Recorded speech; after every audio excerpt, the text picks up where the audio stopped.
नमस्कार जय जगन्नाथ आपण समस्त को टीएमजी ओडिया चैनल रे स्वागत। दर्शक बंधु आउ मात्र किछि दिन बाकी रहिला श्री गुंडीचा रथ यात्रा।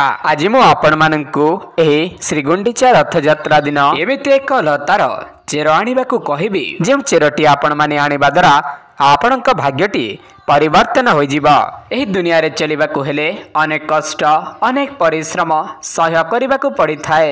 आजिर वीडियो रे मो आपण माननकु जे उपायटी जणाइबी आपण माने जदि विधि विधान अनुसार आसंता श्री गुंडीचा रथ यात्रा दिन जदि करि दियंती तेबे आपणक समस्त समस्यार समाधान हो जीवा। आपणक समस्त समस्या निश्चय दूर हो जीवा। आपण जेते टंका इनकम करूछंती टंकाटी हेले रहू नाही ताहेले रहिबाकु लागिबो।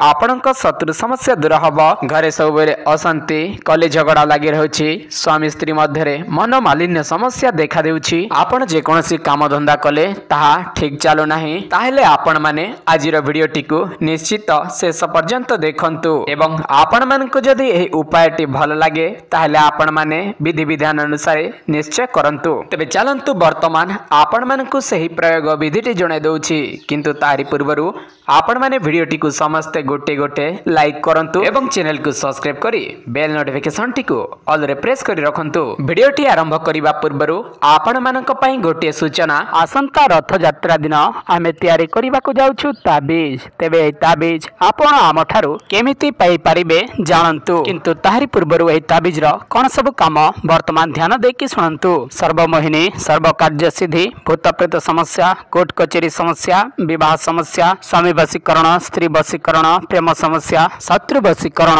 एवं व्यापार वृद्धि निमंते एही ताबीजटी काम करिवो। एही ताबीजटी ऑर्डर करिबा पई आपण माने रथ यात्रा पूर्वरु ही आम सहित जोगाजोग करी ऑर्डर करी नियंतु। आमे रथ यात्रा दिन एही ताबीजटी आपणक नाम रे पूजा विधि करिकि अभिमंत्रित करिकि 108 प्रकार चेरीमूली भर्ती करिकि आमे आपणक बाय पोस्ट माध्यम रे पठे देबो। एही ताबीज रो ताहारी मूल्यटी होछि 3000 टंका। जदि आपणकर इच्छा अछि भगवानक उपरे विश्वास अछि ताहेले आपण माने आम सहित जोगाजोग करी एही ताबीजटी ऑर्डर करी नै आपणक समस्यार समाधान करंतु। वर्तमान आपणक मोबाइल स्क्रीन उपरे गोटे लता शो हेउछि।